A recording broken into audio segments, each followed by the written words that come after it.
இன்றைக்கி நம்ம தேங்காய் சாதம் எப்படி பண்ணலான்னு பார்க்கலாம். அதுக்கு தேங்காய் சாதத்துக்கு தேங்காய் எண்ணெய் தான் நல்லாயிருக்கும்.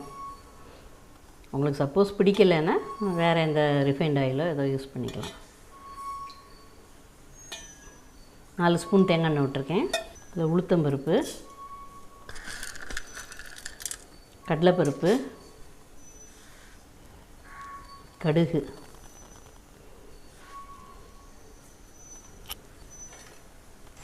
போட்டு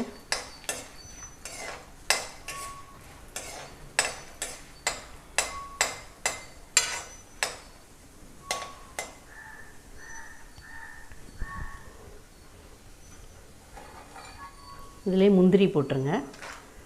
முந்திரி ஆப்ஷனல் தான், உங்களுக்கு வேணும்னா போட்டுக்கோங்க, இல்லைன்னா எல்லாத்தையும் சேர்த்து நல்லா கோல்டன் ப்ரௌன் கலர் வரட்டும்.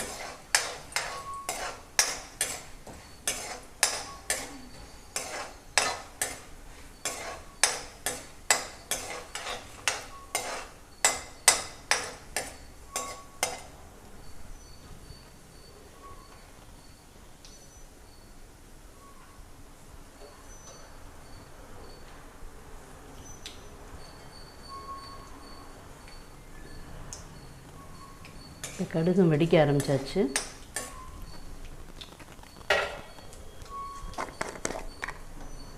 இது கோல்டன் ப்ரௌன் கலர் வந்தாச்சு. இப்போ பெருங்காயம் சேர்த்துருங்க. இஞ்சியை தோல் சீவிட்டு துருவி போடுங்க. அப்புறம் கருவேப்பிலை போடலாம். பச்சை மிளகாய் 2 பச்சை மிளகாயும் 2 காஞ்ச மிளகாயும் கட் பண்ணி வச்சுருக்கேன். அதை போட்டு நல்லா இது பண்ணுங்க.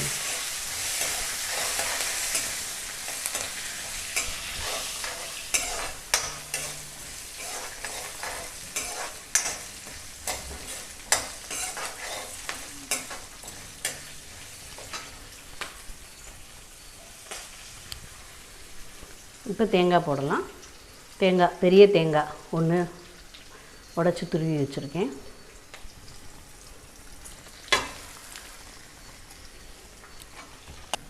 இதை வதக்கிக்கலாம். தேங்காய் ரொம்ப வதங்கணும்னு அவசியம் இல்லை.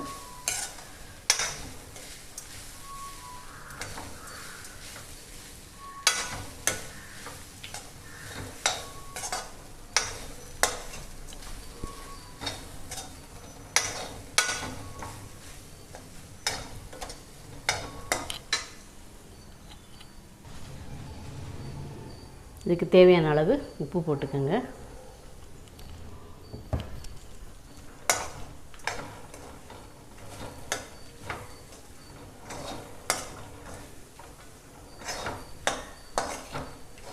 ரெடி ஆயிடுச்சு.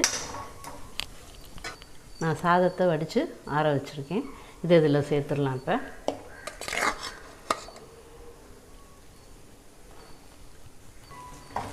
இப்போ சாதத்தை போட்டாச்சு. சாதத்தை சேர்த்து மிக்ஸ் பண்ண வேண்டியதுதான். மணமே நல்லாயிருக்கு.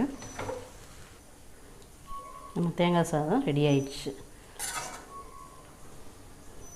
நீங்களும் ட்ரை பண்ணி பாருங்கள். லெமன் ரைஸ் எப்படி பண்ணலான்னு பார்க்கலாம்.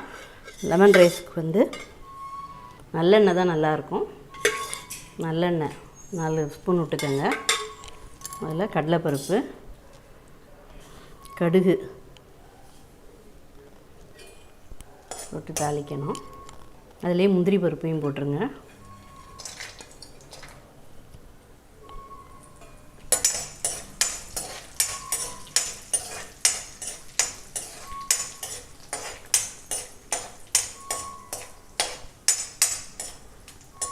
இந்த மாதிரி பண்ணால் லெமன் ரைஸ் பிடிக்காதவங்களுக்கும் பிடிக்கும். அந்த மாதிரி இருக்கும் லெமன் ரைஸ். கடுகு வெடிச்சிட்டு இது கொஞ்சம் கலர் கோல்டன் ப்ரௌன் கலருக்கு வரட்டும்.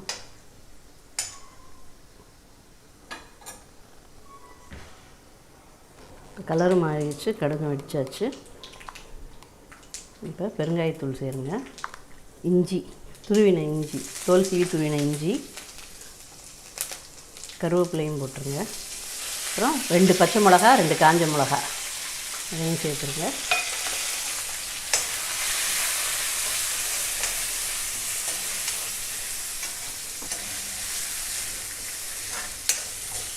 இப்போ மஞ்சள்தூள் சேருங்க. மஞ்சள்தூள் 1 ஸ்பூன் சேருங்க.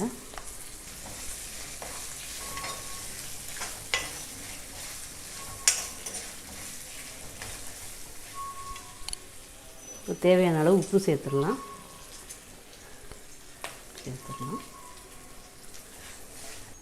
சாதத்தை ஆற வச்சுருக்கேன். இப்போ இதை சேர்த்துடலாம். அதில்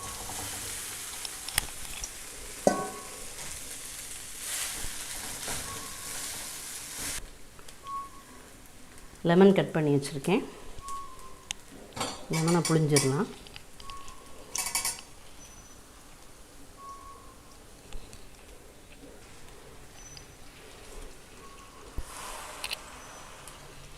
ஒரு லெமன் போதும்.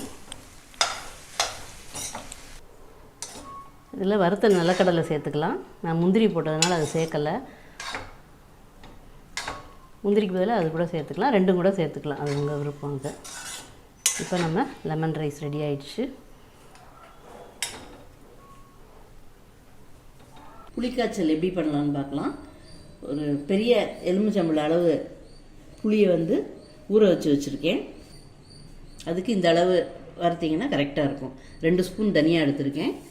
எண்ணெய் விடக்கூடாது, அப்படியே ட்ரையாக தான் இருக்கணும். எல்லாத்தையும் மொத்தமாக போட்டோம்னா ஒவ்வொன்றும் வறுபடுற நேரம் மாறுபடும். அதனால தான் தனித்தனியாக வறுக்கணும். சிதந்திரக்கூடாது. நல்ல வாசனை வர வந்தாச்சு. இது தட்டில் கொட்டிக்கலாம். அடுத்து 1 ஸ்பூன் மிளகு, அதையும் வறுத்துக்கலாம்.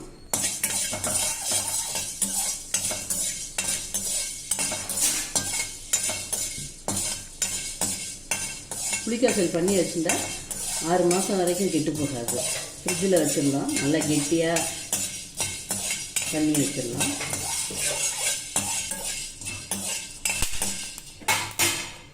மிளகு வறுந்தாச்சு, அதை போட்டுக்கலாம். 6 காஞ்ச மிளகாய் எடுத்திருக்கேன், அதை வறுத்துக்கலாம்.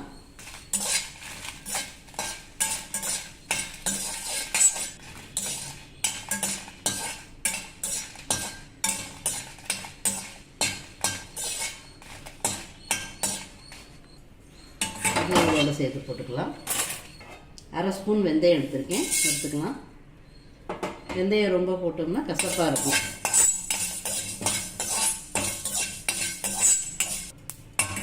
இதையும் போட்டுக்கலாம். 2 ஸ்பூன் எள்ளு எடுத்திருக்கேன், அதையும் போட்டு வறுத்துக்கலாம். கருப்பு எள்ளு வெள்ளை எள்ளு எதுனாலும் போட்டுக்கலாம். நான் கருப்பு எள்ளு எடுத்திருக்கேன். நல்லா பொரிஞ்சு வரணும்.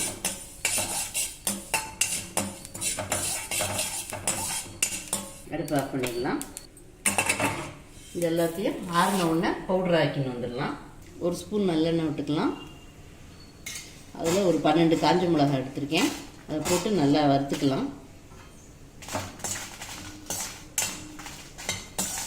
வறுத்துட்டு பவுடர் பண்ணி போட்டோம்னா காரம் நல்லா இறங்கிடும் உள்ள.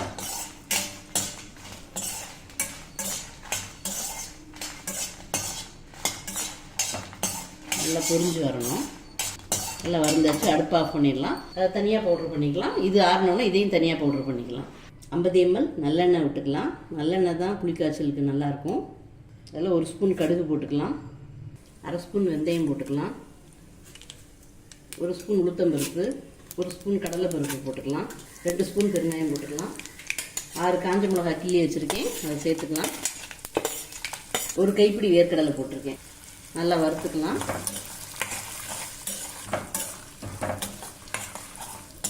முந்திரி வேணுனாலும் போட்டுக்கலாம், ஆப்ஷனல் தான். நான் முந்திரி போடலை. நல்லா பொரிஞ்சாச்சு. இதில் 1 ஸ்பூன் மஞ்சத்தூள் போட்டுக்கலாம். 1 கொத்து கருவேப்பிலை போட்டுக்கலாம். கரைச்சி வச்சுருக்கிற புளி தண்ணியை ஊற்றிக்கலாம்.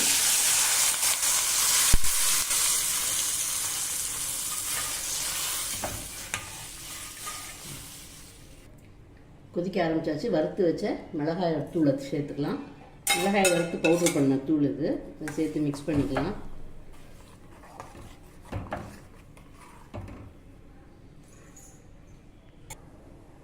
இப்போ இப்போ தனியா மிளகெல்லாம் வறுத்து அரைச்சி வச்சுக்கணும், அந்த பவுடரை சேர்த்துக்கலாம். கிளறி விட்டுக்கலாம்.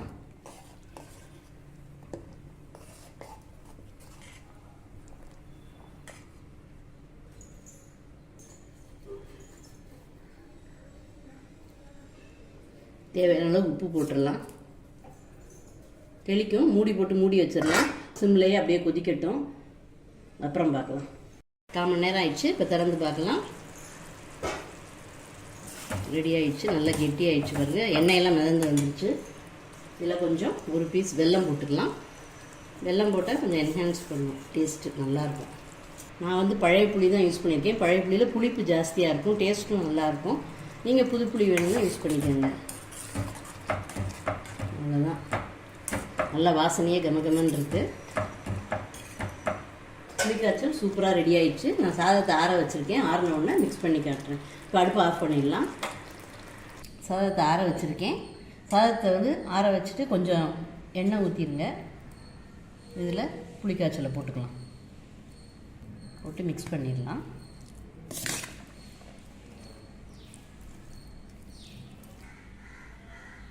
புளியோதரை சூப்பராக ரெடி ஆயிடுச்சு. இப்போ நம்ம கல்கண்டு சாதம் எப்படி பண்ணலாங்கிறத பார்க்கலாம்.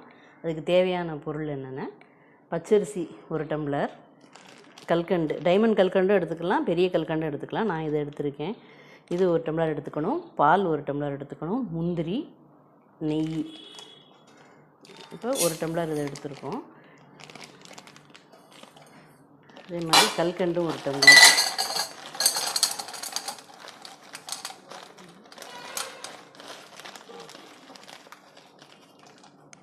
போட்டு இதை பவுட்ரு பண்ணி வச்சுக்கணும். இப்போ எப்படின்னா 1 டம்ளர் பால் எடுத்துக்கலாம். 1க்கு 3 விடலாம், அப்போ தான் குழையும் சாதம். இதில் 2 டம்ளர் தண்ணி ஊற்றிக்கலாம்.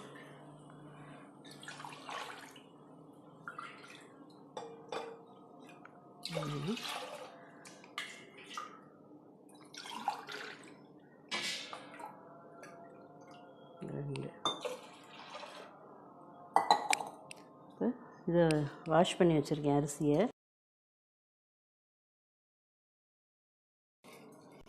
வாஷ் பண்ண அரிசியை போட்டு 4 விசில் வரட்டும்.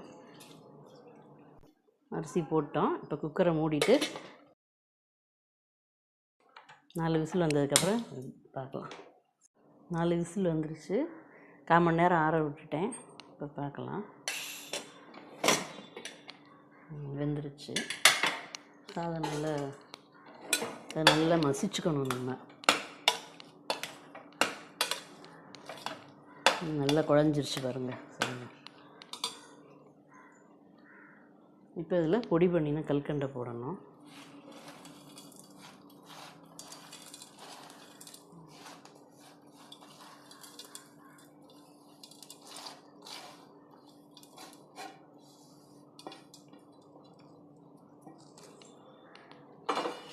போட்டு நல்லா கலந்துடணும்.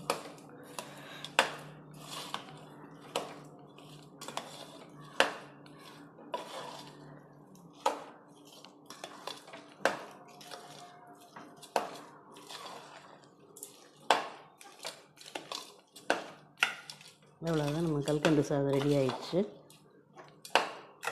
இப்போ நெய்யில் வந்து முந்திரி தாளித்து கொட்டணும். கொட்டிட்டு ஏலக்காய் கொஞ்சம் போடணும். இப்போ நெய்யில் முந்திரி தாளிக்கலாம்.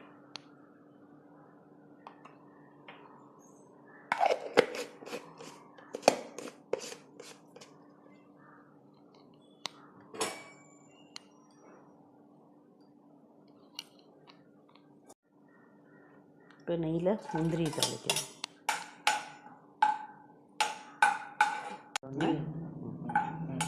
இப்போ நெய்யில் முந்திரி போட்டு அது கோல்டன் ப்ரௌன் வந்தோடனே ஆஃப் பண்ணிடலாம்.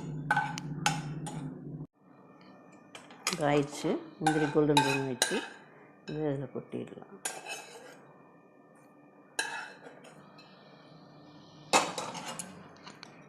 கல்கண்டு சாதம் ரெடி ஆயிடுச்சு.